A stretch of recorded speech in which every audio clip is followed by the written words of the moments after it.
आज त्यांच्यावर जे षडयंत्र रचलंय या सरकारनी, आज एवढं प्रतिमा त्यांची स्वच्छ आहे सगळ्या बाबतीमध्ये, त्यामुळं त्यांना एवढा राग अनावर झाला।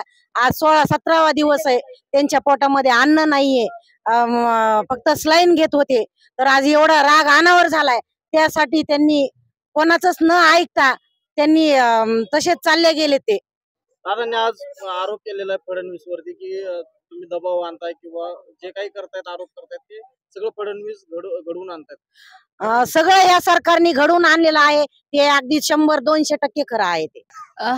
दादा जे आज आक्रमक झाले होते, आपण मीडिया सुरुवातीपासून दादाच्या आहेत, दादा आक्रमक कधी झाले का, किती त्यांच्यावरती आरोप झाले तर दादा झाले नाहीत, मग आजच दादा आक्रमक का झाले त्याचं कारण आहे। कारण एखादा योद्धा जेव्हा रणांगणामध्ये असतो आणि तो जेव्हा विजयाच्या जवळ गेलेला असतो, तेव्हा त्याला काहीतरी बदनाम करावं आणि तो तिथून हार मानला पाहिजे आणि त्यांनी ते रणांगण सोडलं पाहिजे, या उद्देशाने दादाला अनेक प्रकारे बदनाम करण्याचे प्रयत्न गेली 2 दिवसापासून आपण मीडियामध्ये पाहत आहात की कोण कुठला अजय बारसकर नावाचा भामटा बलात्कारी विनयभंग ज्याच्यावरती झालाय, देहूचं संत जगद्गुरु संत तुकाराम महाराजाचं नाव घेऊन तो इथं स्वतःचा मोठेपणा गाण्यासाठी, संत तुकाराम महाराज हे काय होते तुम्हालाही माहिती आहे, त्यांनी कधी अंधश्रद्धा पसरवली नाही।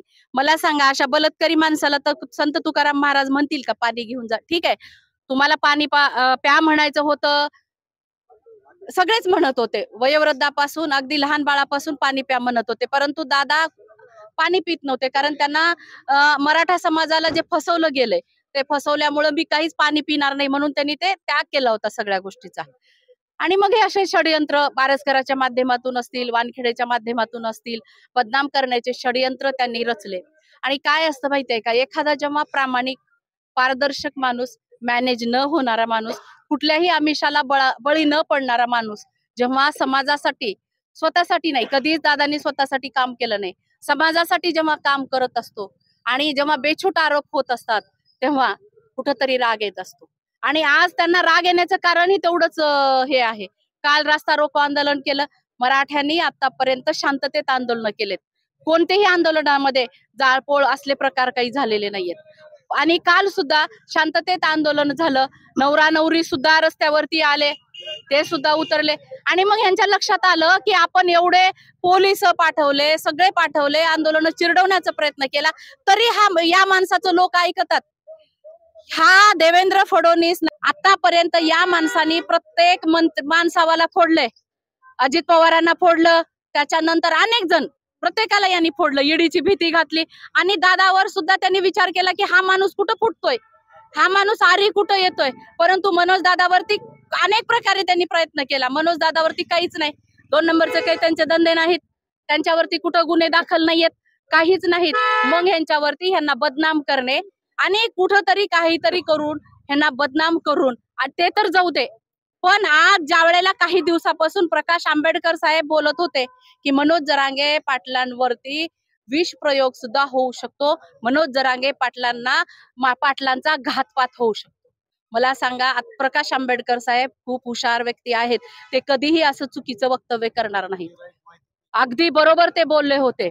आणि मग आमच्यातलेच काही जे लोक आहेत, जे काही आज दादा सांगत होते, आमच्यातले काही लोक फोडले, काही लोकांना या वडीगोद्रीपर्यंत घेऊन गेले, रात्री इथं इनोवा गाडी वगैरे आली होती, कोण गेले काय गेले त्या सगळ्यांचे नाव दादाकडे आहेत। आणि काय असतं बाबांनो, जेव्हा दुसरा बाहेरचा कुणीतरी फुटतो ना तेव्हा काही वाटत नाही, परंतु आपल्यातला जेव्हा फुटतो, काय आपल्यातले जेव्हा माणसं बैमान होतात तेव्हा वाईट वाटतं। आणि दादाला माहिती झालं हे घातपात करतील, दादाने लक्षात घेतलं की बाबा ह्यांनी घातपात करणार आहे ना, इथं बसून मारण्यापेक्षा चल मी तुझ्या तिथंच येऊन मरतो, काय मला मारायचं ती मार, माझं जीवन हे समाजाला मी अर्पण केलंय, माझं गेलं तरी गेलं, मी इथंच नाही तुझ्या सागर बंगल्यावरती येऊन करतो। एक लक्षात घ्या, मनोज दादा जरांगे पाटील हा आमच्या मराठा समाजाला मिळालेला एक हिरा आहे, कोहिनूर हिरा आहे, आमच्या मराठा समाजाला नायक मिळालाय।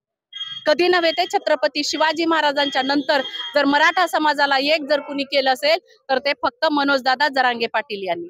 आणि मग हा समाज पूर्वीपासून म्हटलं जायचं मराठा समाजाला खेकड्याची औलाद आहे, पण मनोज दादा जरांगे पाटलांनी हे खोडून टाकलं की एखादा जर प्रामाणिक माणूस जर असेल, तो जर समाजासाठी काही करत असेल तर मराठा समाज एक होतो हे दाखवलं.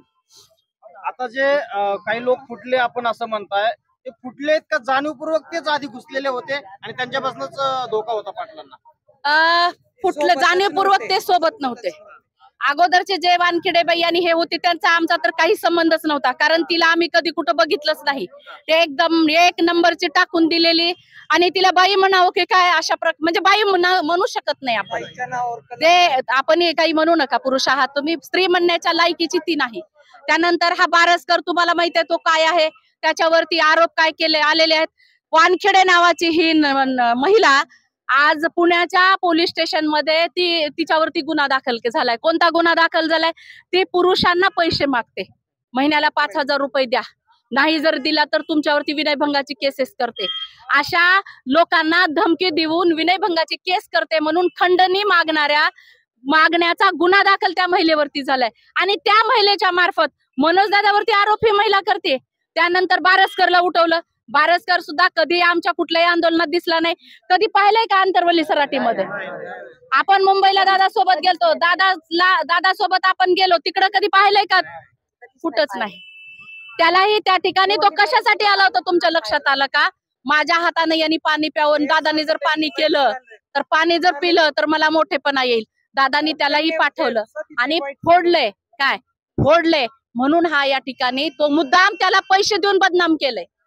आणि आता सुद्धा काही जे जवळचे लोक आहेत आमिषाला बळी पडून त्यांना पण फोडण्याचा प्रयत्न करत आहेत, म्हणून या ठिकाणी दादाला राग आलेला आहे. आज काय सांगाल, आता इलेक्शन तोंडावरती आहे, लोकसभा निवडणुकीवरती या संपूर्ण घटनेचा कसा परिणाम होईल? मला या सरकारला या माध्यमातून सांगायचं आहे, सरकारने फार कूटनीतीनं आज हा 10% आरक्षण जे मराठा समाजाला दिलेलं आहे, मराठा समाजाला जे 10% आरक्षण दिलेलं आहे ते याच्यासाठीच आता निवडणुका जाहीर करतील. कारण पूर्वीपासून सरकारने दोनदा आम्हाला इलेक्शनच्या पुढे एकदा 16% दिलं, त्यानंतर 13% दिलं आणि 13% दिल्यानंतर आता 10% आणि इलेक्शन संपल्यावर 10%चं 0% होईल की काय? आम्ही हे 10% मागितलं नाही, 10% आम्हाला नाही. त्यांनी जरी घाई करत असेल निवडणुकीची तर आम्ही मराठा समाज हा मागणी करतोय, अगोदर आरक्षण आणि नंतर इलेक्शन.